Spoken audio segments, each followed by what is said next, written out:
Geek Therapy podcast and the Chicago School of Professional Psychology's Geek Culture and Therapy class. I'm going to do that again because I'm not sure if it recorded the first part. So welcome to the first collaboration of the Geek Therapy podcast with the Chicago School of Professional Psychology's Geek Culture in Therapy course. My name is Josué Cardona. I am the founder of Geek Therapy. I am a licensed clinical counselor in North Carolina. And with me are Patrick O'Connor and Chris Ferguson, and I'm going to let them introduce themselves, and we're going to have an awesome conversation about video games and mental health. Hey, my name is Patrick O'Connor, and I teach Geek Culture and Therapy at the Chicago School of Professional Psychology, and this is a course where we cover research on video games, video game addiction, video game violence, the utility of games, and how games can be helpful in strengthening in people's lives, as well as we look at comic books, superheroes, Star Wars, and other sci-fi franchises and fantasy, and we talk about ways that we can speak the language of clients and use what they're already into to help them address some of their issues. And I'm Chris Ferguson, and I'm a clinical psychologist and the department chair of psychology at Stetson University. And I do a lot of research on video games, including things like video game violence, a little bit on video game addictions and other issues as well. And in my spare time, I'm actually an author as well, so I write a lot of science fiction and other speculative fiction. So this is my day job, doing research on video games. Sweet, cool. I know that for Dr. O'Connor's course, you often have people as invited guests, and they talk to your class live, and we wanted to kind of try it out this way so we could keep it for posterity and then maybe talk longer than the time that you have in class. Mm-hmm. And so go ahead and get us started, and we'll kind of just see how the conversation flows. Sure, yeah. I have a question I wanted to open with, Chris, was around just kind of cutting straight to the chase. When you think about clinical psychologists of tomorrow and therapists and counselors and working with kids, teens, young adults who are playing video games, how important do you think it is that that tomorrow's therapists be at least somewhat kind of versed on the research on the video games that their clients are playing?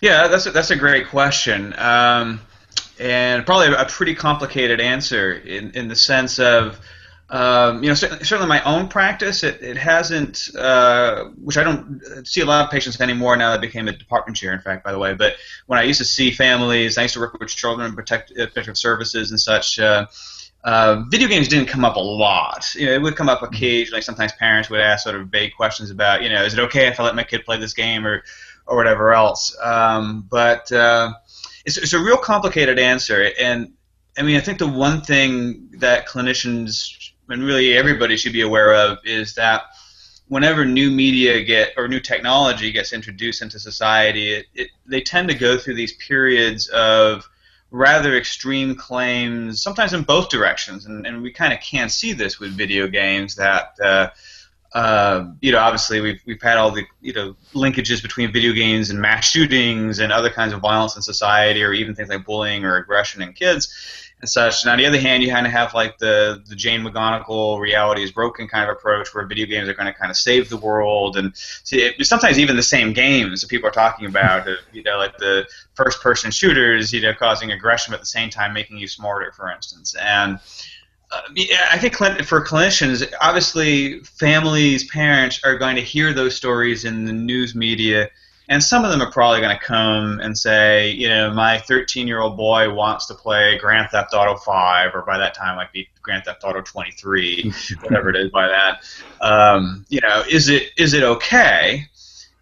And again, the answer to that really is kind of complicated. It sort of what do you mean by is it okay, really, in the sense of, is it going to turn them into a mass murderer or a bully or make them more aggressive? At this point, I mean, obviously there's a lot of debate on that issue, and even among the scholars feel very differently about what the research says. My own personal read of the research is at this point, for probably the typical kid, the answer is no, that there's really not much there to suggest that video game violence is going to have much influence on the majority of kids. But but I think I would put the caveat on that of, but each parent knows their own child best, and it's hard to make, sort of global statements one way or the other. And of course, the other thing that I think, I would say to a parent myself is that, whether or not video games do or don't cause aggression, it's still fine for parents to have a moral objection to a video game that may have content in it that they feel is not right for their family, or that their child is too young for that, and that they should feel empowered to make those types of decisions, and not necessarily have to base that on, it's the likelihood that it may harm or not harm your child. That's a question sometimes I get. I have an 11-year-old son myself, and and as someone who's pretty vocal for the most part in suggesting that our fears of video games have been overblown, people then will say, well, would you let your kid play a game where you can, urinate on police officers and chop off the heads of prostitutes and all this kind of stuff? And the answer is probably with something like Grand Theft Auto 5, probably no. But not because I think that Grand Theft Auto 5 is going to quote-unquote harm my child, but just because that's not something that I hold as part of my values or the values for our family, and simply because I have a moral objection to something like that I wouldn't necessarily let my son play something like that, at least not at 11. So I think parents can feel comfortable sort of making a differentiation between moral objections to certain video game content versus sort of harm or public health concerns. And I think that's where, as a society, we sometimes have messed things up or screwed things up, and that we've really kind of had trouble differentiating between that. I mean, do some video games have objectionable content? Of course they do. Absolutely. Does that mean that content harms us? I think the evidence for that is not very strong, for the most part. But so I think that's kind of how I would approach things myself with parents who were expressing concerns about, or at least had questions about video game content. Sure, and I appreciate that you take that kind of complicated approach, as you mentioned. That I think that where parents sometimes would get caught up is when it seems like news media tries to portray an answer as if like the research is conclusive, whether this study says absolutely yes or this study says absolutely no, and it's kind of black and white, and that could be kind of either confusing, or it could be alarming, to a parent of saying like, well, I don't know how to make sense of this, or this doesn't feel right, and so coming to a therapist and saying, what should I do? What do you know? What do you think we should do? I like that you differentiate between the moral objection versus the kind of I don't want to say empirical objection, but kind of being more information based around typical kid, maybe not, but there are some risk factors here and there. And that was one thing too I wanted to mention was there was a study that you had authored a few years back where you had examined the risk factors around teen aggression, and if I recall correctly, that you found that depression or the crowd the teens hang with, violence in the home, have stronger modifiers of teen aggression than playing video games, violent video games. And one message that I kind of take from that, I'm kind of curious what your thoughts are, is that as a therapist, you're going to be addressing depression, the crowds they hang with, violence in the home, and coping with that. Those are the things that are in a therapist's kind of wheelhouse, in their area of expertise and what they work with already. And so if those are going to be the things that lead to teen violence and teen aggression, we're kind of already working with that. The violent video game part is just to me, it feels like static in the background. Let's keep working on what we're good at and what we know about. What do you think about that?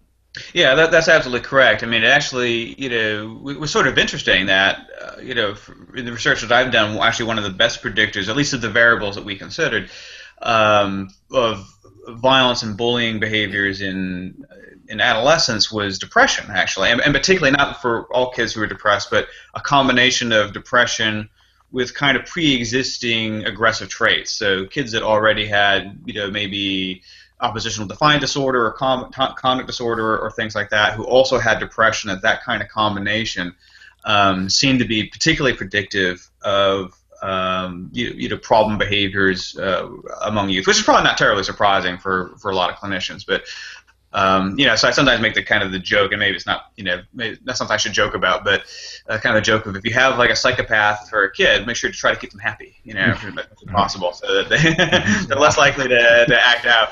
Obviously, it's making light of, for many people, it's a very serious situation. But and of course the issues of peers who are also delinquent, or a parenting environment in which the parents are aggressive with each other. And it turned out that in particular psychological aggression in the family tended to particularly be a predictor or a risk factor of problem behavior in youth. So it does seem to be that constellation of things that we already kind of know for the most part, that people that have anger and depression together tend to be more stressed, they tend to act out more often, and they oftentimes come from these difficult backgrounds.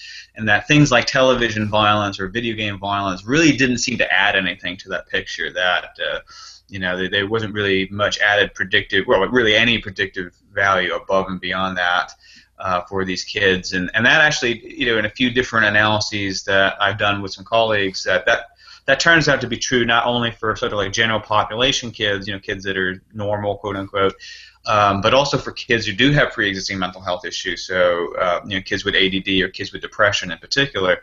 We don't see any linkages between violent video game playing and bullying behavior or delinquent behavior in those groups of kids as well. So I mean, in terms of, you're talking about the wheelhouse of clinicians, this issue of video games and television and all that media stuff doesn't really seem to add anything to that. And other than, again, sometimes parents will have questions, and again, it's not that clinicians have to say, oh, sure, go, watch Game of Thrones with your kid and let them play Grand Theft Auto 5 necessarily, but to some extent the answer may be somewhat of a reassurance that this is probably not the biggest thing that you have to worry about in relation to other things that you have to to worry about. Like I said, I mean, I worked with a number of cases with Child Protective Services in Texas in particular, and I not once was video games or television at issue for either the parents or the kids. There are always much more serious things that were going on in the family of origin, typically, for those kids that I was working with. Sure. Okay. I have a real life example of that recently. I had a client who, his mother comes to me and says, I'm really concerned that my son is constantly playing video games. He's always in his room. And the kid, he did play a lot of Call of Duty in his room with his friends online, his friends from school, and in a way to escape from alcoholism in the home, domestic violence, and they lived in a town that was, in an area that was not very safe.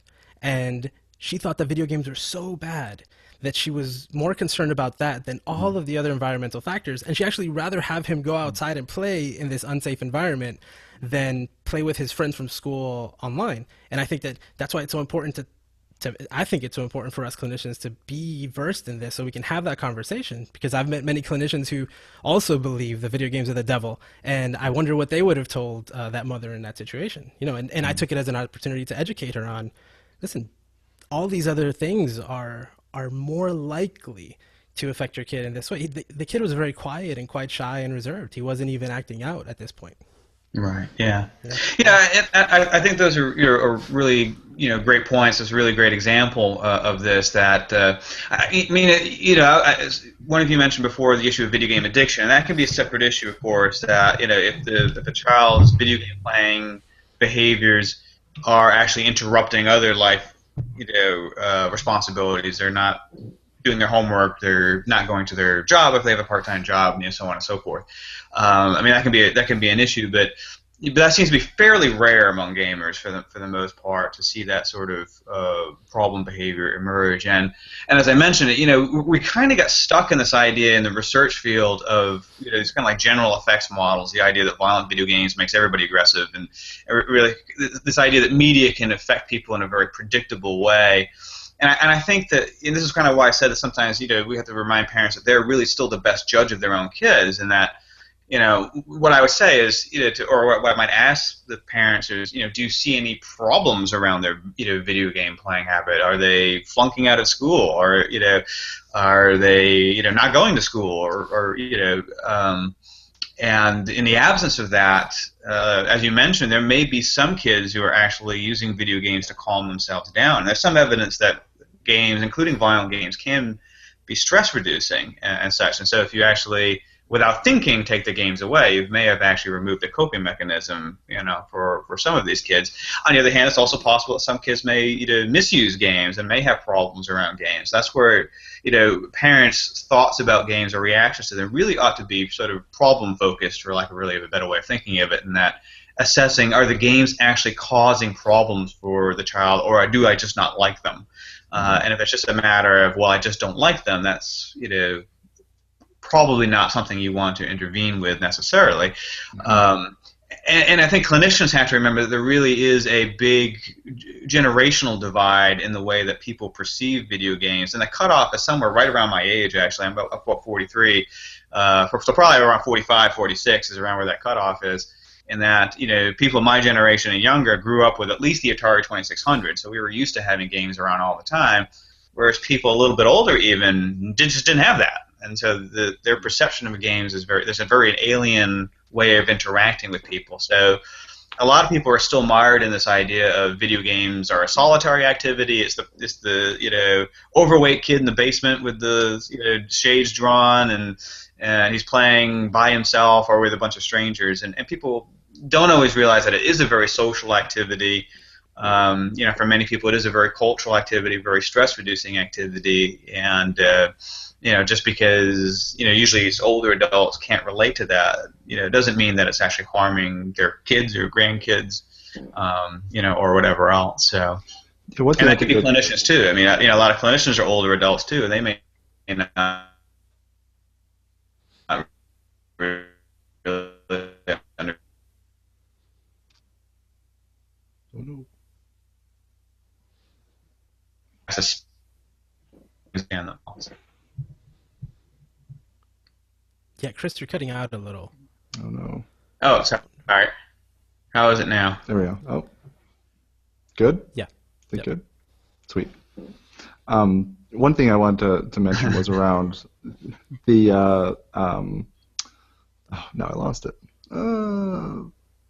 The solitary activity thing about video games, where there's an image in a presentation I use that kind of shows how, like, the old way of gaming, and it shows is this great picture with a Nirvana poster and these like jean shorts, and these couple of guys with their NES controllers, and they're playing together, and they're really intense, and in the same room, and I talk about how if you wanted to play with 1, 2, 3, or 4 of your friends, you all had to be in the same room together, and now it's if you want to play with 10,000 friends, it's not like you need a LAN party to get to connect with all these other people. It just looks like a person is alone in their room. And yeah. I think that if we go back not too long, a teen who spent a lot of time in their room on the phone wouldn't be looked at as having like social issues or anything. But because so many more teens are using like headsets and they're playing video games, that the parents don't know that there's a strong social component to it, that it just seems as though they are isolating themselves, when really it's the same as if they just stayed on the phone with their friends or girlfriend or whoever, boyfriend, and just were talking all hours of the night, It just looks different. I think it's similar kind of socialization, but maybe it just looks different today, and it can be a bit alien or uncertain to parents. Yeah, it is very much that that generational divide that you see. That and actually, I just had done a research study. It's under review right now for a journal, looking at clinicians and looking at their attitudes towards video games, and you can even see that generational divide in clinicians, and that the clinicians who are most likely to be afraid of video games, or at least endorse the idea that they can be harmful to kids, it correlates with age, not surprisingly. That tend to be the older clinicians that endorse those types of beliefs. And the other thing that's kind of interesting too is it tended to be clinicians. The other sort of big predictor was age and gender to some extent. Males were less worried than females were, but also clinicians who endorse negative attitudes towards youth also tended to be more likely to believe in video games being harmful. So the idea that kids today are more narcissistic than ever, kids today are less empathic, kids today get into more trouble, so on and so forth. Clinicians that endorse those types of beliefs, were more likely to say video games are cause harm to minors or violence in society and things like that. So I mean, and that kind of goes back to my opening point, is that we have to remember that all forms of media do tend to go through these periods of these moral panics and such. And that can really influence the way that even as scholars we discuss these these types of issues. But yeah, I mean, going back to your point about these activities being social, I mean, sometimes we have to remember that people have gotten together and gotten married after like meeting on things like World of Warcraft or even Call of Duty and such. So these are potentially highly social activities, and for many individuals who might have been shyer or even had situations like having what used to be called Asperger's disorder, which is now autism spectrum, that these types of online interactions may really open up doors for a lot of people who may have difficulty interacting socially in the real world. And there's, again, even some research by a guy by the name of Kevin Durkin, who's up in Scotland, that finds, for, again, particularly with autism spectrum disordered individuals, that for many of them, being able to interact online really opens up, a lot of opportunities for socialization that they would find, anxiety-provoking or just unpleasant in real life. So there again, I think it becomes an issue that each generation kind of values the stuff that it got used to and has difficulty valuing or understanding new technology or new media that a new generation is growing up with. So, yeah. Mm-hmm. I'm wondering, as someone who produces a lot of research in the field, if there's been something, whether it's from your work or the work of another researcher, that you were particularly surprised at, whether a good kind of surprise or a bad kind of surprise, something that was like just kind of made you pause for a moment and think about it. Yeah, that's a great question. I mean, yeah, let me think about that a second. I mean, I think some of the stuff that's been coming up, that's, well, a few things. One body of research that's being done recently that is, I think people are kind of struggling to fit into previous ways of thinking. There's a guy at Villanova University, Patrick Markey, who's been doing some recent research looking very specifically at crime rates and violent video games and violent movies as well. And some of the stuff that he's been producing, well, I mean, I think people are kind of aware at this point that youth violence has been going down for about 20 or some years. We're actually at about the same levels of youth violence that we had back in the 1960s. So all that kind of rise in youth violence we saw by 1993 has kind of evaporated. So people are kind of aware that there's this sort of inverse correlation between video game consumption, including violent video game consumption, and youth violence or violence in society as well. But you can get a lot of ecological fallacies with that. There's a lot of things that are correlated in the real world that don't mean anything. And that may very well be one. I always use the example, sort of the joke of looking at Beyonce's salary and global warming, and that you can kind of correlate the two. That is, Beyonce has made more and more money, the Earth has gotten hotter, but you wouldn't say that Beyonce has set the world on fire. Some people might think she has, but but that'd be an example of an ecological fallacy, basically. There's a correlation, but it doesn't mean anything. What's interesting is with some of Patrick's work is he has demonstrated, and a few other people have shown this as well, that you see these almost instantaneous reductions in violence in society when big games are released. So like when Grand Theft Auto 5 comes out, like the next day you see a reduction in violence in society. So it sort of ties it together and temporally a little bit more closely, And the question, of course, is what to do with that information. It's still, unclear what the mechanism of that drop is. And so, I mean, like the two competing theories, of course, that people would bring to their mind is, one is the old catharsis theory, which is sort of the idea that people sort of burning off their aggression. That has been an incredibly unpopular theory in social psychology in particular.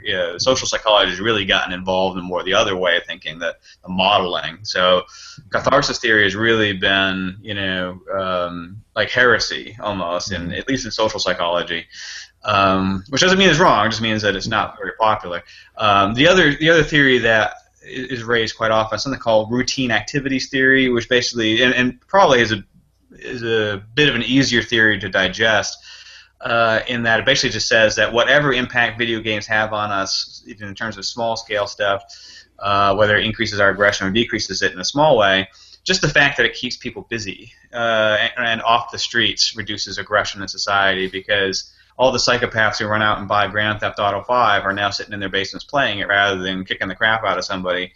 on the street corner. So in that sense, even if there's a small mood effect one way or the other, that preventing the sale of violent video games or violent movies, or at least preventing younger males from getting access to them, may actually be counterproductive. In the sense of now you're releasing them back out into the streets, with Sound of Music in one hand and a knife in the other hand, to be aggressive. Right. Yeah, no, that's something I know I've heard from plenty of friends is taking that video game holiday. The game's gonna release, and so I've already called off of work, or I'm not gonna go to school. I'm going to take that day off because I just want to sit at home and play all day. Yeah. And, it's not necessarily a hugely widespread kind of phenomenon, but I think it's that does certainly illustrate a bit of that effect of that. Well, if it's a big enough game and so many of your other friends are going to want to play it that day, maybe you all organize something. Maybe that there's that trend that everyone that your social network kind of stays home, plays together, especially if it's an online game that you can play together, and then that's going to keep you off the streets, going to keep you busy. Yeah.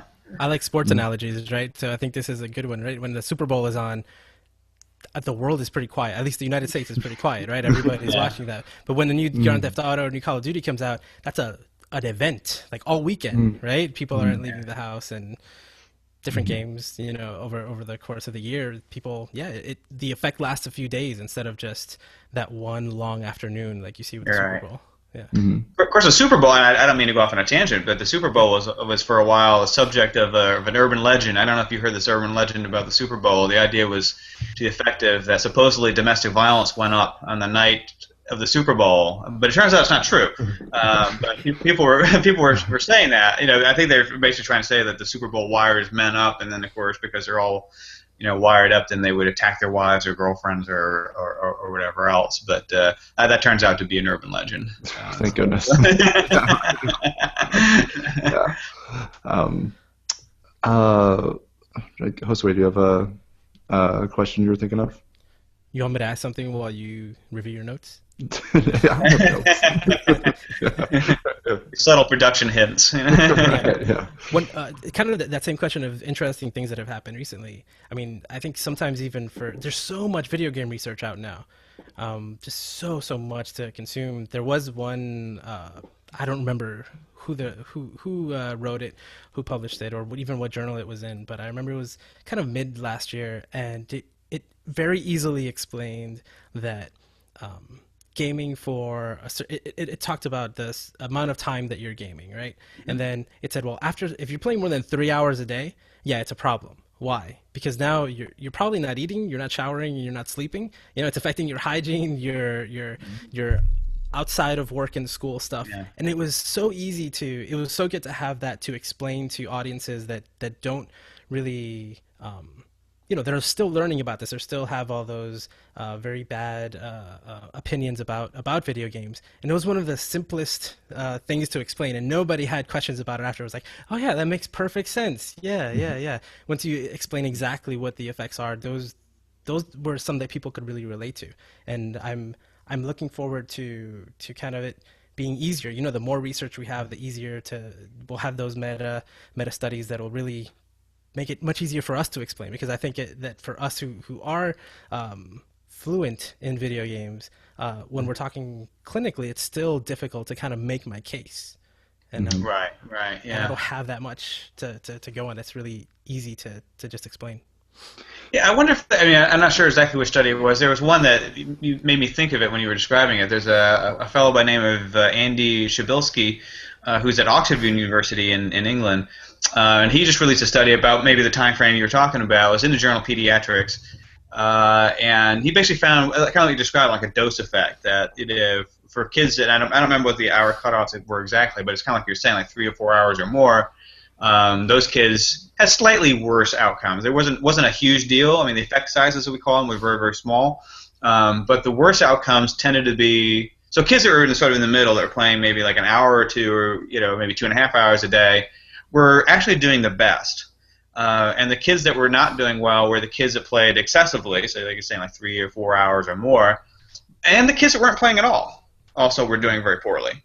Well, I shouldn't say, again, the effect sizes were small, but relative to the other kids, there seemed to be this kind of like, inverse curve or U-shaped curve that you would see with video game use. And that's been shown in a few other studies as well, the same basic thing, that on the one hand, excessive gaming, tends to be a risk factor, although small negative outcomes. And like you said, probably because the people aren't eating, they're not engaged in hygiene, they're not doing their homework.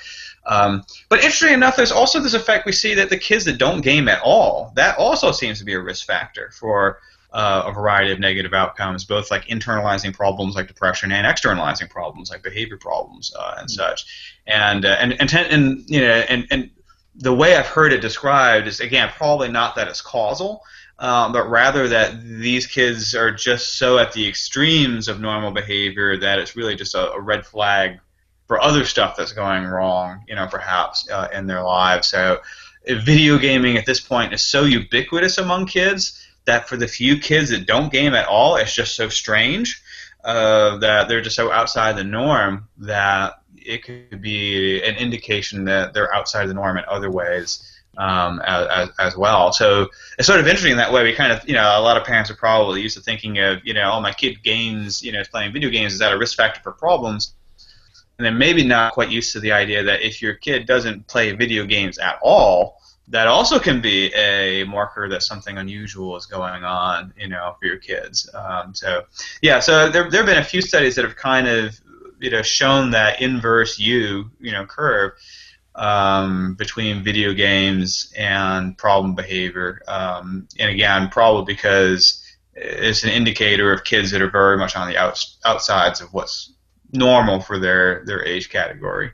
At this point, particularly among males, I mean, something like 95% of young males, whether they're teens or young adults, play video games. Most of them play violent video games at this point, so it's a very, very ubiquitous activity. So,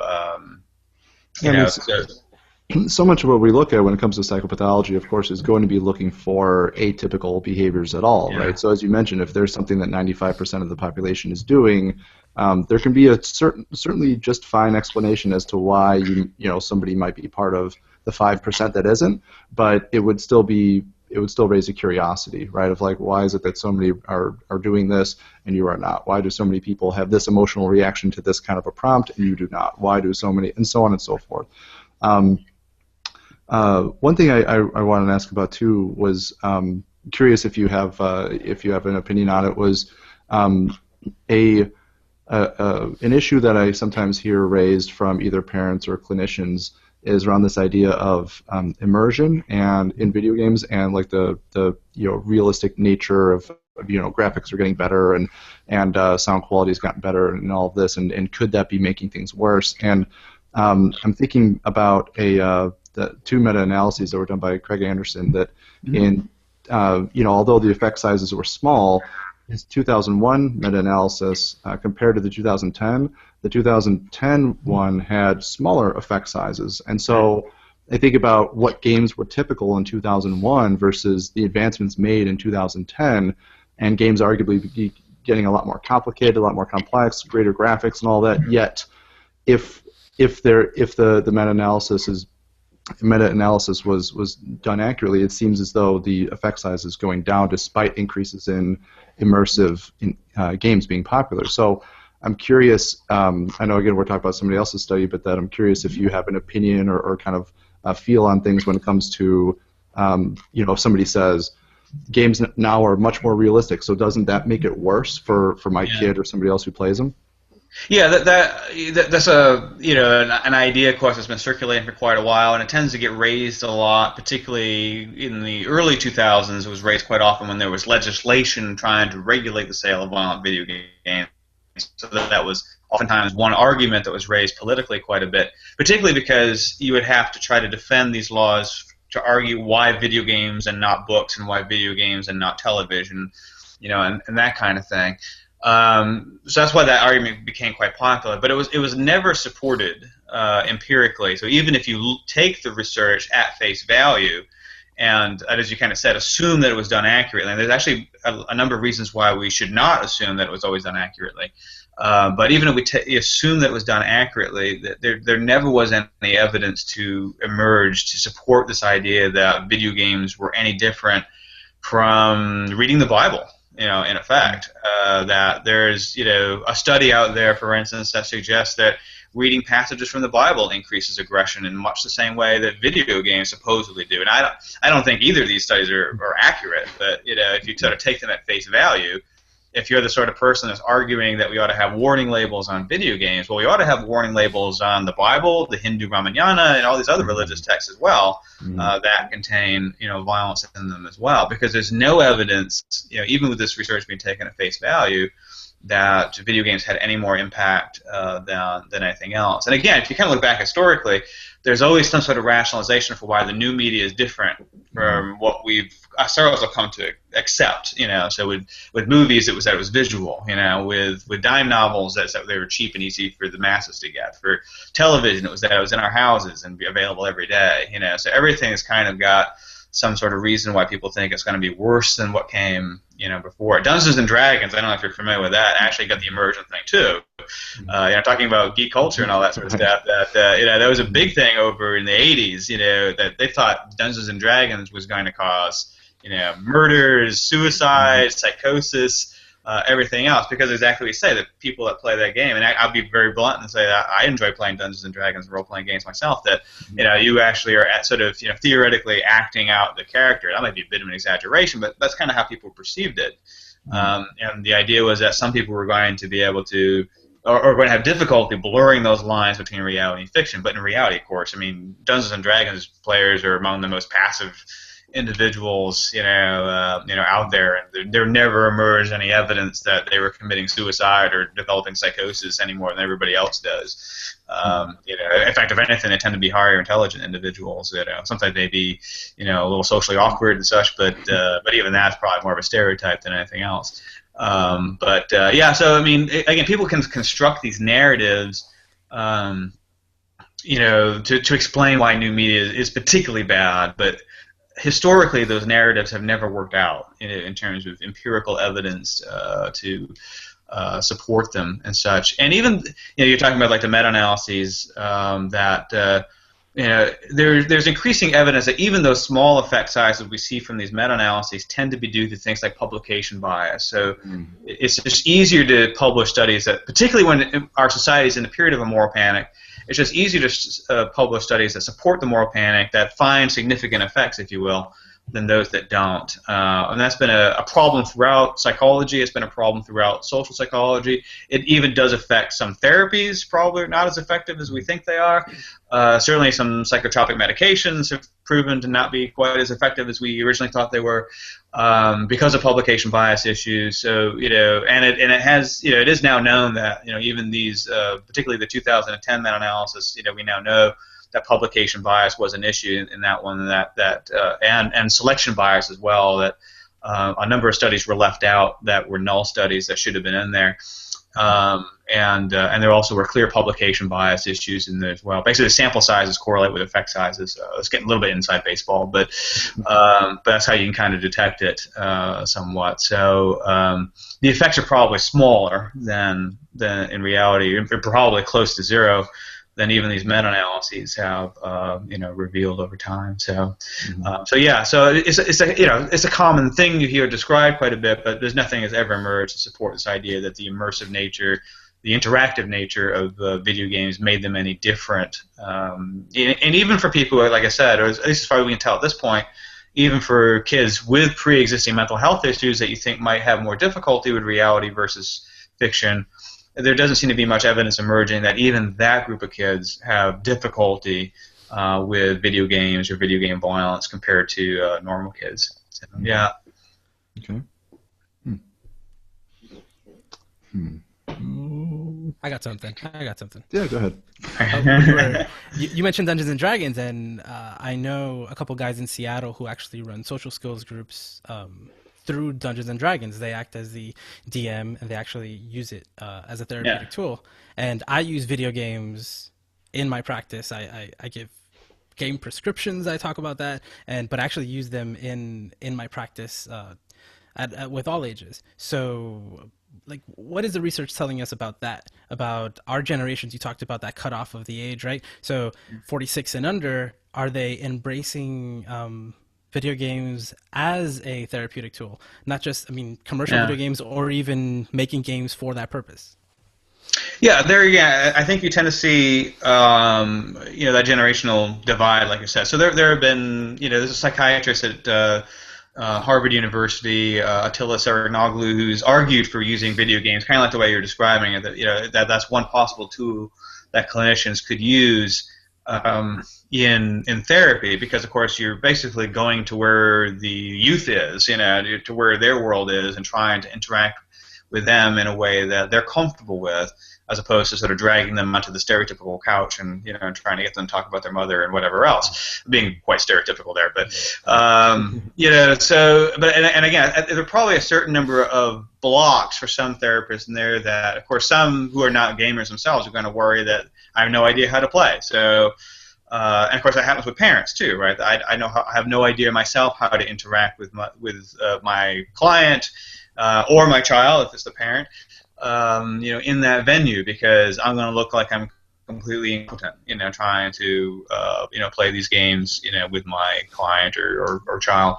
So I think that's one. Of course, again, the stereotypes of games as being violent, causing aggression, that's going to be another block, for a lot of people. It's going to prevent them from using it. So there again, I think you see that for younger, scholars and younger clinicians, they're much more comfortable using these types of medium when interacting with their clients or patients than are older clinicians. And again, it's part of, like I said, it's just that these younger folks have grown up with this media. They're used to it. They're comfortable with it in their own lives and such. They fear it less because by using it, they can see what effects it does or does not have on themselves or their peers or their own kids, and they're more comfortable using it, themselves in their own practices and such. And I think you'll see that, that as both clinicians and scholars age up into sort of the power structure, and for that matter, even junior politicians that age up into the power structure, that people will be a lot more accepting of incorporating video games into things like education, into things like therapy, and probably a lot of other avenues as well. There are a lot of games for change, serious games that are developed to try to promote certain social goals and such. And I think we'll probably see more use of those. What will probably happen, however, is that then somebody will come along and invent a new technology that we don't use, and we'll panic about that just as much as our parents or grandparents panicked about video games. Mm-hmm. So unfortunately, that tends to be the cycle that we get into. I mean, probably, I don't know. I mean, I hate to try to predict the future, but of course, like things like the Oculus Rift, which are not really commercialized yet. But things like that perhaps will be the next thing people will panic about. And you're going to start to see, okay, well, maybe video games really weren't that bad after all. But what about these things? These things, if you're actually really immersed into it, right? You think you're in the world, and then that'll have to go through its whole cycle. And by that point, people will be doing like straight computer implants into their brain. Yeah, I don't know. I mean, you're right. It's kind of a Shadowrun type of stuff. But there'll always be some sort of, unless the zombie apocalypse hits and technology ends, there's always going to be some sort of escalation of what's available through technology. And as older folks, and I'm probably about ready to start heading into that age category, as the older generations just have difficulty adopting the new technology, they're going to be much more afraid of it. So unfortunately, it is a very repetitive pattern. And even when I teach a class in media psychology, and even when I ask my students, who are younger than me by a generation, and I kind of ask them, so are you okay with these things? And they'll say, yeah, these things are cool. How do you think you're going to be when you're 50? Do you think you're going to be okay with that, whatever the new technology is then, or do you think that you as a generation are just much more accepting of, much more liberal in terms of your acceptance of new technology and new media? So it's a very difficult question to answer. And I think they always kind of like to think that, oh yeah, we'll kind of roll with the punches and we'll be good. But historically, it's not how things work out. Right. Yeah. Everyone's got their thing. Yeah. I mean, it's as you mentioned, there's been TV shows, there's been comic books, of course, and every kind of different media, something that's going to catch, that kind of catches fire and gets wildly popular is going to get the heat that comes with it too, of course. Yeah. So in mentioning that, talking about like how it was mentioned earlier how video game research is becoming really popular too, and there's an article that I pass out to I teach one of the class I teach is Intro to Psych, and when I'm knowing that out of 35 students in my class there might be 5 to 10 who might be kind of curious about psychology, but otherwise it's kind of filling that gen ed requirement. But there was a great article from, I think it was Grad Psych from about 2 or 3 years ago, that was highlighting the need for psychologists in video game development and video game design of how do we kind of describe, like, how do we understand what fun feels like, and what can we do to a game so that people want to keep coming back or want to feel rewarded by it, and all of that. And along with that, it's admittedly just kind of a cursory kind of search that when I look through PsycInfo, breaking down by decade, doing a search term of just the word video game, in the 80s, it returns about like 190 results. In the 90s, it returns like 240 results. 2000s, we see like 950. Mm-hmm. And what I love was like the first 3 years of this decade, we've already surpassed that. We're already like when I did a search in like 2013, well over 1,000. And so we blew away the last decade already. So it's like it feels as if the field is really blowing up and it's really getting a ton of attention.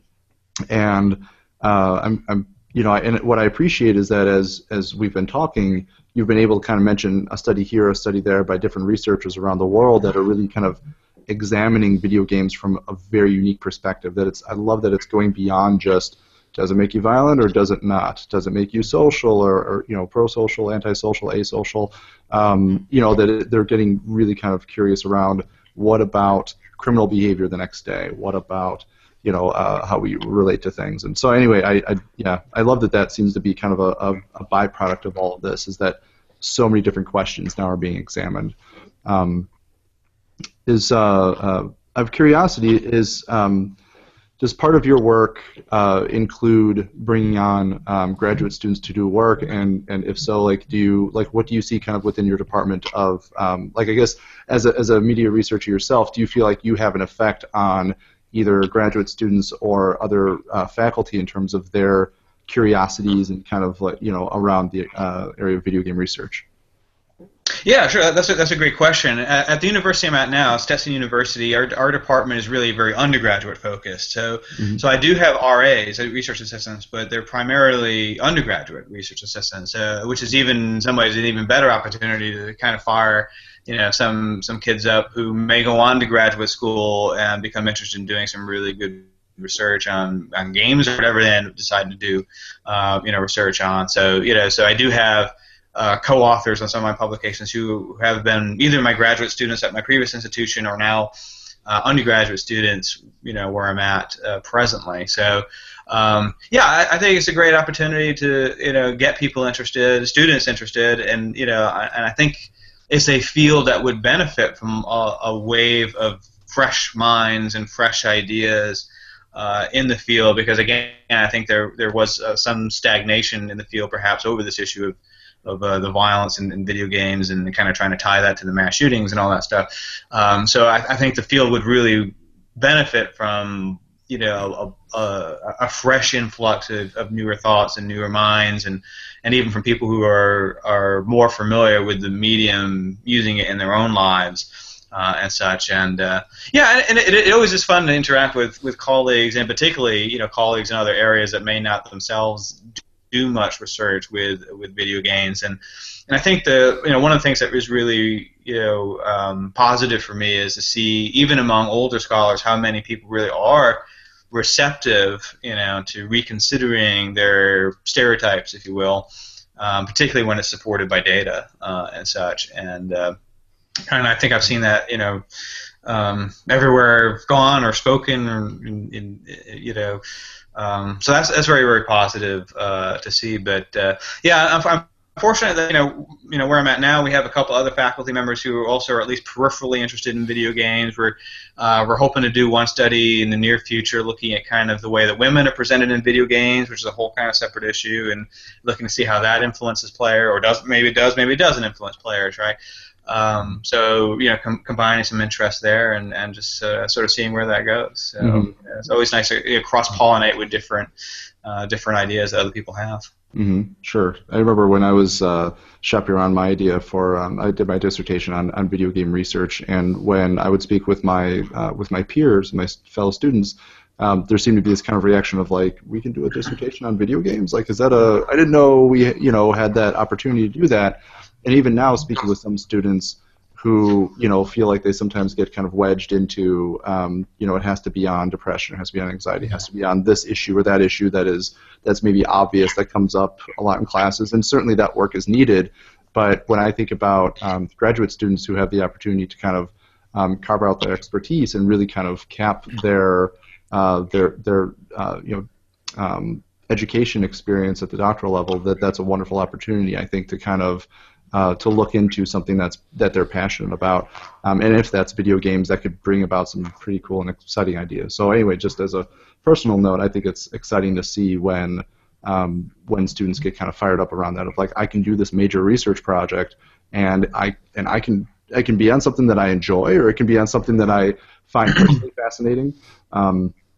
So yeah, it's cool. It sounds like it's at your university that you kind of feel that too, around at least the undergraduate students, of kind of their curiosities and their passions kind of getting fired up too.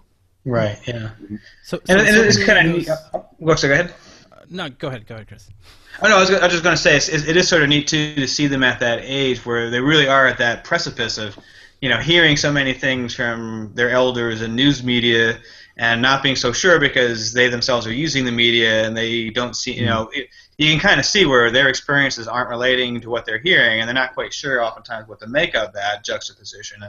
And so particularly for undergraduates, it's a really unique time to be able to kind of talk to them and expose them to the data and kind of let them make their own minds up about what may or may not be going on. So yeah, I'm sorry, I didn't mean to interrupt you. No, and to jump on that, it's so exciting that we're asking new questions now, right? Like you said, we were stagnant. Now there are new questions. So what do you see any trends now that seem to be coming up a lot in research, and also related to that, like what questions aren't we asking that maybe you think about and nobody is doing that research yet? Yeah, that's a great question. So, I think one of the shifts that is beginning to happen, and I'm hoping it will continue to happen, is, as I mentioned, over the last 3 decades of video game research, and this kind of goes back even to like television research beforehand, most people kind of focused in on what you might call a general effects model, or something, even use terms like hypodermic needle model, or basically the idea that everybody would be influenced by media in the same basic way, so that if you played a violent video game, it would make you more aggressive. So maybe it would make you, much more aggressive than it would make me, but it would make both of us more aggressive if we played those games. So you might think that you play a violent video game to relax yourself, but you're wrong. It's not working. You just don't realize that it's not working. Maybe someone who has schizophrenia would make them much more aggressive than someone without schizophrenia. They would allow for that, but everybody is affected in the same basic direction by exposure to this. And in that paradigm, I think, obviously there's debate over it still, but I think very clearly has not panned out very well. This idea of these sort of universal effects. And there's been a little bit of movement, I'm hoping it will continue, to kind of look at what we may call more idiosyncratic effects. So the idea that different people can be influenced by media in very different ways, so that, maybe if you play a violent video game, you are relaxed, whereas someone else plays a violent video game, and they may actually be agitated, and a third person may not be influenced at all, so that the same medium can have a very different impacts on different individuals. And by the same token, a non-violent video game may relax one person, may agitate another, and may have no influence on a third. So, this idea that we've really gotten too focused in on content, and we need to really start focusing more on the interactions between specific media and specific individuals and how they mesh with each other, as opposed to thinking that everybody responds in the same way. I sometimes use it's not really a joke, because it is true, but I sometimes use the example that I'm sure you're all familiar with the 1990 show Full House. So that show makes me angry. So in no way, in no way am I saying that media has no emotional influence on us. So but it's just not as easy to tie it into moral content the way that we have tried to do in the past. So I absolutely get angry sometimes when I watch media. It just doesn't tend to be violent media that makes me angry. It tends to be terrible media like Full House. That I apologize for anybody who's listening who may actually enjoy that show. But for me, I don't find that show to be very good, basically. And other people can disagree with me, of course, but and because of what I would consider its low production values and scripting and such, it just irritates me to watch that show. So that, in many ways, is more interesting to me. That is, how we may interact in different ways with media, and so I might watch The Walking Dead, which is an ultra-violent television show, and feel pretty relaxed and pretty calm after watching that and enjoy it, and it's a nice way of diffusing, I forgot about my stress at work or whatever else, and it just took me to a fantasy world for a little while, and I'm calmer now, but then it flicks over to Full House, and I start getting agitated. Well, that has nothing to do with the violent content. That clearly is a interaction effect between a specific media source and a specific individual and where they're coming from and what they're hoping to get. So, I mean, there are theories out there, mostly coming from communications as opposed to psychology.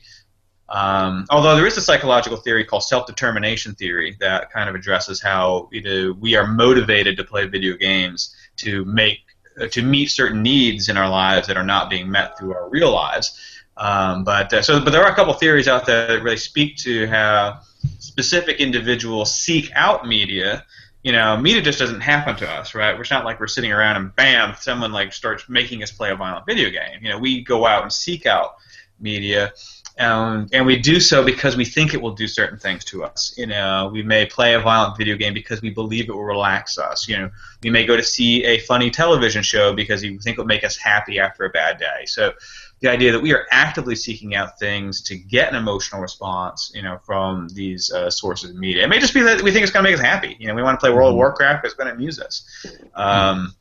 And that kind of interaction effect is in many ways, I think, more interesting than the idea that we are all influenced in the same way by a particular media source. But it gets really complicated, right? Because it's hard to make a headline out of that. What do video games do to us? Well, it kind of depends on who you are and why you played them. It's kind of complex. And it's very, very different from. That's not going to get a headline for the most part. And also on the other side, it really speaks to this issue that even a concept like violent video game in some ways is kind of meaningless, because it's assuming that a wide category of video games can be lumped together into a meaningful conceptual space. We're treating all of these things. And I think of it like with violent literature. I mean, violent literature includes the Bible, Stephen King, Catcher in the the Red Badge of Courage, Animal Farm, all these different books, comic books, they're all very different from each other. Shakespeare, they're all violent literature. But would we really think of these things as occupying a meaningful conceptual space together that we would call violent literature? I mean, they differ in so many different ways. And that's the same thing with video games, right? So violent video games includes everything from Pac-Man to Grand Theft Auto 5, and the way that we define it in the literature. So you go back to some of those studies that are in these meta-analyses that were done in the 80s, they're looking at Zaxxon, Pac-Man, Centipede as being violent video games. And they're claiming in some of these studies, I mean, the effects are not consistent, but the ones that do find effects, they're claiming that a game like Centipede supposedly makes us more aggressive in the same way that, 30 years later they're claiming that Grand Theft Auto 5 makes. The effect sizes haven't changed, over or like I said, maybe if anything, they've gotten a little bit smaller over the course of this time. So, I think we really have to reconceptualize what we mean by media or the media experience, and it's very satisfying to talk about these like broad categories like violent television or violent movies, when in fact, there again, I mean, we're really lumping a lot of material into one big conceptual space, when in reality that's a very, very awkward and I would argue unscientific way of really thinking about some of the forms of media that we're interested in. So going deeper into that hole, like to use your Full House analogy, right? You broadly said that you don't like Full House, right? Well, maybe it was just season 3 through 5, or you didn't like Uncle Jesse, and every time he was on screen you hated it. So with video games, I ask myself those questions all the time. I'm like, wait a minute, does resolution have anything to do with like how it's affecting you? So the frame rate or the screen size, or are you playing with surround sound as intended by the creators of the game? Or are you playing with headphones? Does the difficulty level have anything to do with it? Is your screen calibrated properly? Did you have this setting? Did you have that setting? Like we could get into so many details. And many times I'll read a research article and I'm thinking, wait a minute, but what variables did they put into the game exactly? Do you see that happening enough, or do you think that needs to happen more? Or is it happening and I just haven't seen it yet? Can I piggyback on that just a tiny bit too? There was a study done, I remember, where it argued that in order to examine whether a violent video game made you violent or not, they wanted to isolate the frustration that someone experiences when losing. So they gave the person unlimited ammunition, unlimited life. They made everything super easy for the person. I think by the time you do that, your research on that game looks nothing like the game that you would pick up off the shelf. Well, how is that valid at all? But, there's some great points that are in there. It's important to point out in general that particularly the experimental studies that are done with violent video games don't look like real game playing at all. I mean that is absolutely the case. You yank college students for the most part into an artificial laboratory and you have them play for usually like 10 minutes or 15 minutes. It's pretty typical, alone, in a very artificial setting, and then they start to get into the game. Then you yank it out of their hands. You ask them how pissed off they feel. So not surprisingly, sometimes they're quite angry. And one of the things that's emerged, and I'm hoping that I'm not wanting too far afield of your questions, but one of the things that's emerged is in a lot of the studies they've had a lot of problems with the games being mismatched. So they would have some people be randomized to play a very complicated violent game like something like Grand Theft Auto or Call of Duty, whatever. And then they would have the control condition that people were randomized to play the non-violent game. They'd be playing like Tetris, like that. Okay, so seriously, I'm not even exaggerating. I've seen these studies come up. So one's violent, one's non-violent. I got you, but the games differ in so many other ways that. Tetris, not that I'm very good at it, but Tetris is fairly easy to learn. It takes you like 30 seconds to get it, even if you're not good at it. You're getting the mechanics of it, whereas, something like, Call of Duty probably takes you 20 to 25 minutes to really get through even the tutorial, to figure out how to shoot and move and aim. And when you bring in random college students, most probably haven't played that specific game at least yet, so they're all, or most of them are newbies at playing that game. So that you're throwing them into the game, they don't know how to play it, and they're finally starting to get used to the controls after 10 to 15 minutes, and then you yank the controls out of their hand. Well, yeah, they're frustrated. So that's where, I think, the frustration study. I think again, you're probably talking about a study that Andy Shabilsky, same guy from Oxford, did. It was just published this year. He was trying to control for that by sort of manipulating frustration in the games and manipulating violent content in the games, and what he came to was the conclusion that it really is frustration that increases aggression, not violent content. So that if you increase the frustration level of the games, then people start to get pissed off. Not surprisingly. But yeah, that really does get to what I think you're saying is that. If in a particular study, is studying, one or two different video games, to what extent does that generalize to all video games that are out there, even ones that have violence? I think it's very difficult to do that, especially when you consider the artificial nature of the video game experiments themselves. The people there just aren't playing the way that people play in real life.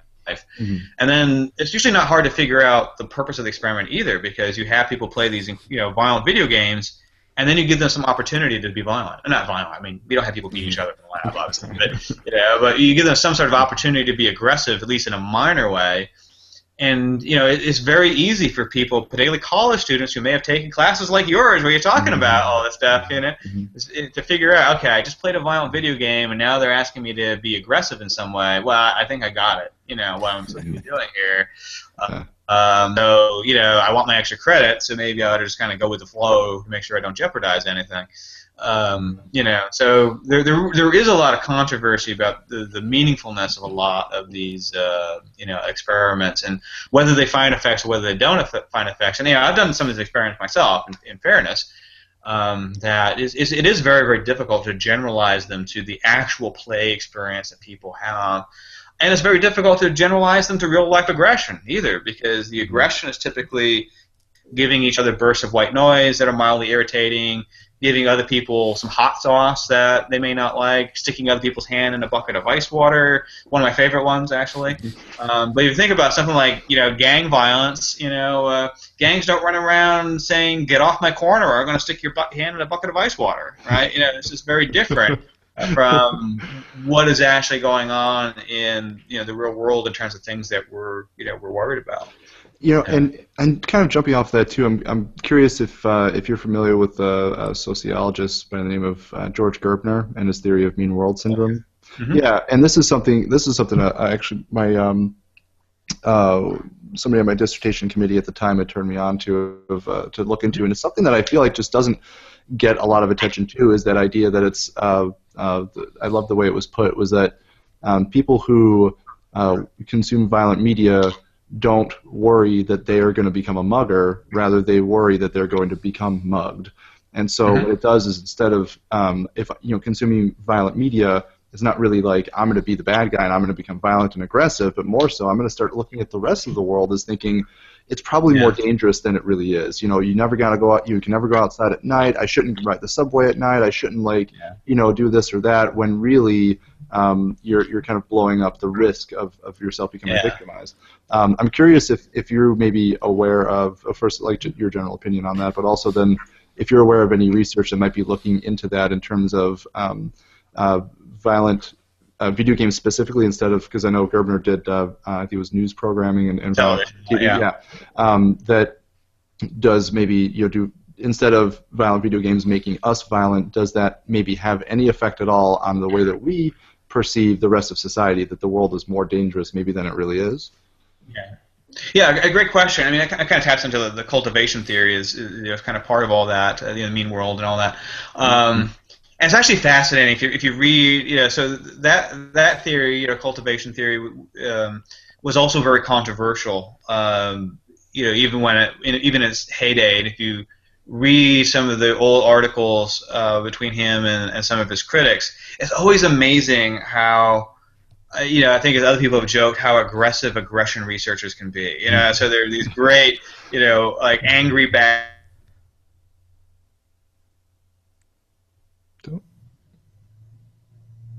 Did we lose?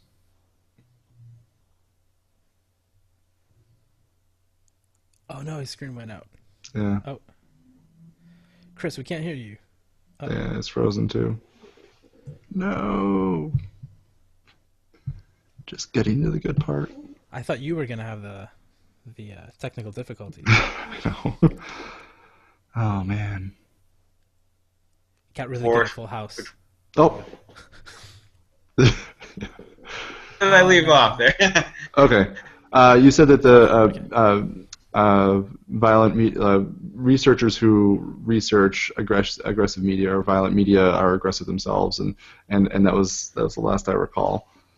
Okay, yeah, I think my Wi-Fi probably was cutting off there a little bit, but yeah, I mean, and other people kind of react on that, and of course there's some very wonderful people on both sides of the debate that do research on aggression and such. But it is funny, you do sometimes see these very angry debates pop up, and of course it happens throughout social science. There's nothing unique to media studies, yeah, so there were these kind of like controversies over cultivation theory back when it was.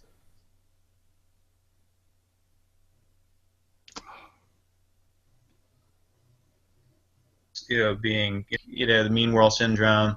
You get me okay still? Yeah, there was a little hiccup, but now you're back. Okay, yeah, I thought I saw a little pause on the screen there. The biggest offenders seem to be things like Fox News, and news programs that exaggerate crime.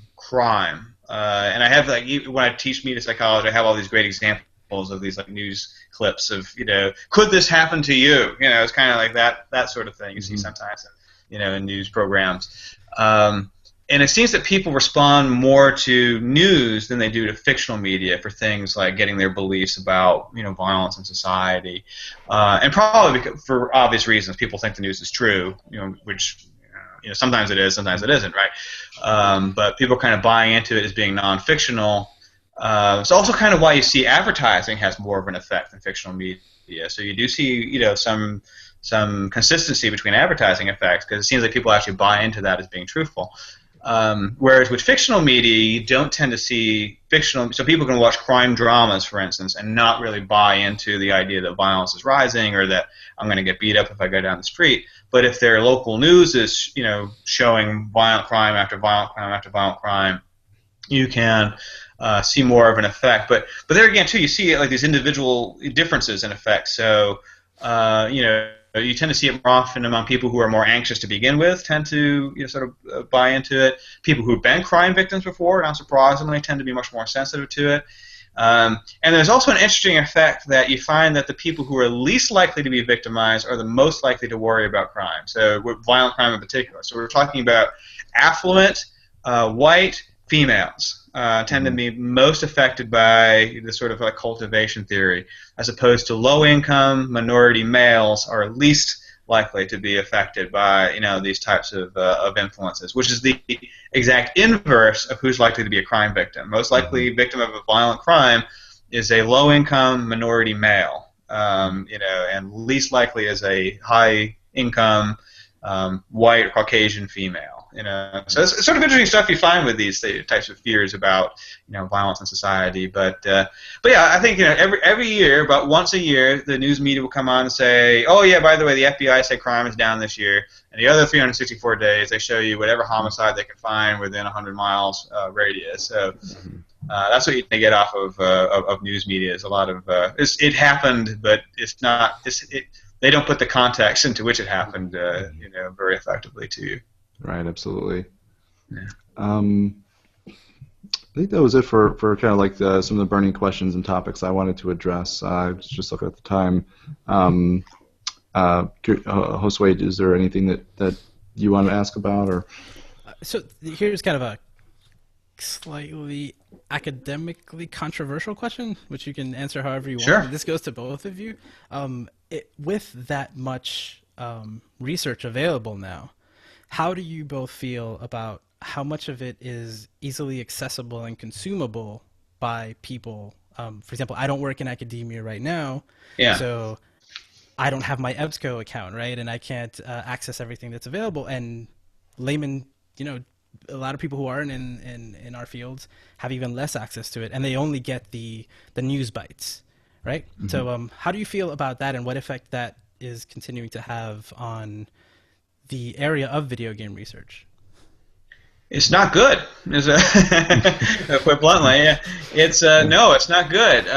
There's a phenomenon. I've actually where have I got it? In one article I've been working on. It hasn't been published yet, but I talk about something called death by press release, and that you have to watch out that so press releases are not peer reviewed.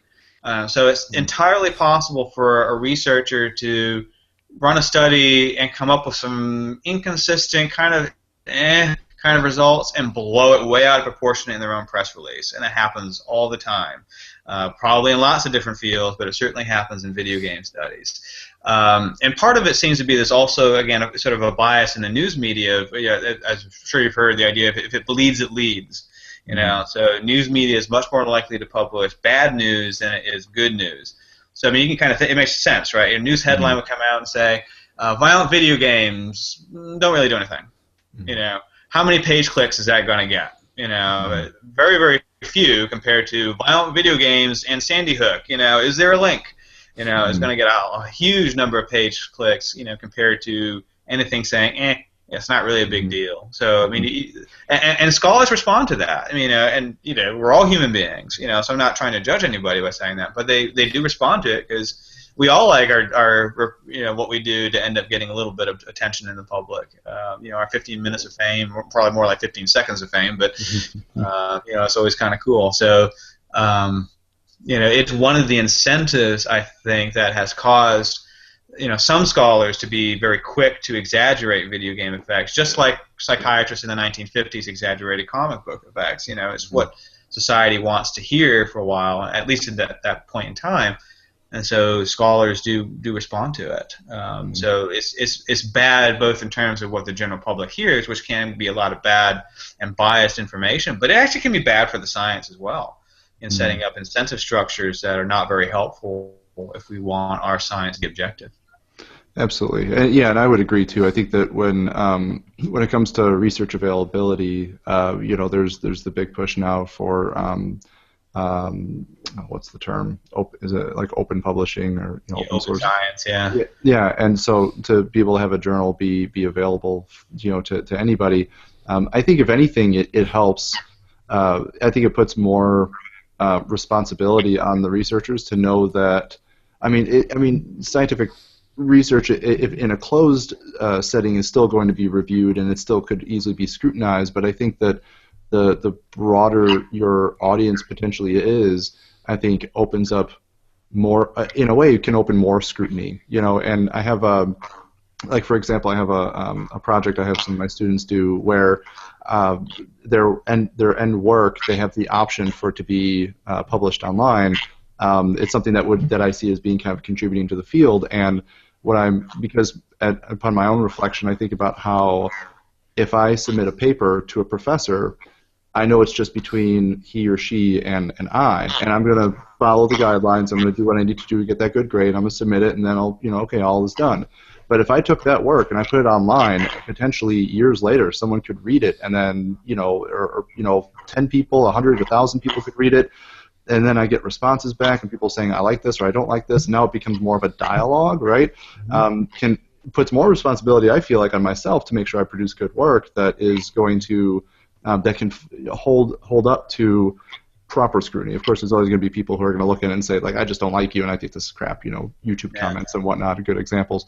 But yeah, so I think that in a way, I think that if anything, it puts greater responsibility on a field to make their work more available, because it invites that critical kind of lens to say, tell me if this doesn't work, and we need other experts to weigh in, but sometimes too it's good to just get more eyes on it. And it's extremely unfortunate that practicing clinicians either have to pay extraordinary fees or just don't at all just don't even access journals and can't keep up with the research. Mm-hmm. Yeah. Okay. Well, is there anything else that either of you want to make sure that like when we started, we talked about how this was originally kind of a guest speaker series for the Geek Culture and Therapy class. Chris, in particular, is there anything that you want to say to students who are openly engaging in these type of conversations in a graduate setting, with the idea being a clinical application or the clinical influence of video games in particular? Yeah, that's a great question. I mean, obviously, probably the thrust of a lot of what I'm saying is that it's important to really read widely and be aware with issues around media that as we know historically, a lot of bad information does circulate out there, and a lot of people have various agendas. I mean, obviously the video game industry has their own agenda, but so do moral advocates have their own agenda. Advocacy organizations, are fueled. They receive donations by scaring the crap out of people. So, politicians have their agendas and such. So it's important to really read widely, not just the news headlines, but get into as much as possible into the data and into the research studies and see what people did, so that you can make up your own minds. I'm not saying that every student has to agree with me and say that video games are not harmful necessarily, but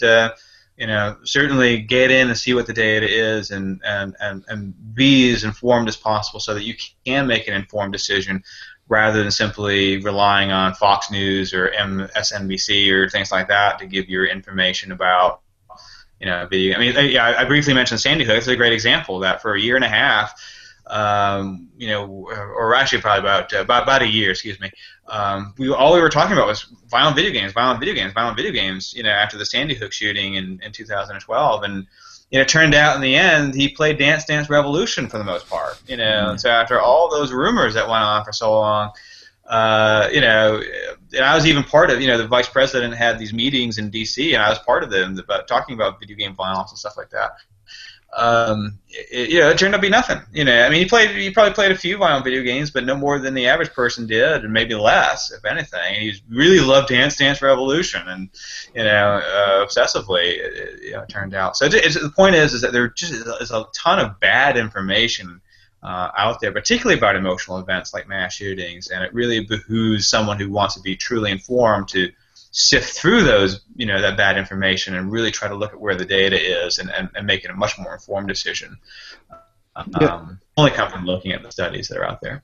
Yeah, and I appreciate too, again, in the beginning when you mentioned the moral issue that if a parent is morally opposed to a game that we as clinicians should respect that, and to say that that's not something, I'm not going to tell you where your moral compass should be oriented toward or away from, and that when it comes to people who are coming to us for information and they're asking more directly, I don't know. It's I'm kind of morally ambiguous about this. I can see why it could be good, but I can see why it might be harmful. Can you, as a therapist working with my kid, tell me what's going on? The therapist ultimately, depending on the time that they've spent with the client, they're already working on things like we mentioned before, like depression or social behaviors, domestic issues if they're present. All those things are already being addressed, and not only that, but as you said, to be widely read in the research, so that if it's applicable, that you can pull from memory, some of these studies to kind of inform your decision or your recommendation or your however you pass along your information. That it doesn't just come from one source or news media itself. Yeah. Ooh. Good summary. Yeah. Well, that's all I got. So Patrick, go ahead and. Take us out. Okay, all right. Well, thanks again, Chris. I really appreciate you spending time with us, and I know my students will appreciate you. So I'll thank you on their behalf for now, and Sure. Yeah, and thanks for your continued work in the field to be able to continue to help seeking the answers to some of these big questions. It's just wonderful to be able to kind of watch the field grow and develop from your end of things, but also your colleagues and just to watch the field grow and explode it like it is right now is just wonderful. So yeah, thanks again though for working with us tonight. It's my pleasure, and thank you for having me on today. Mm-hmm. Thank you so much. This was great, guys.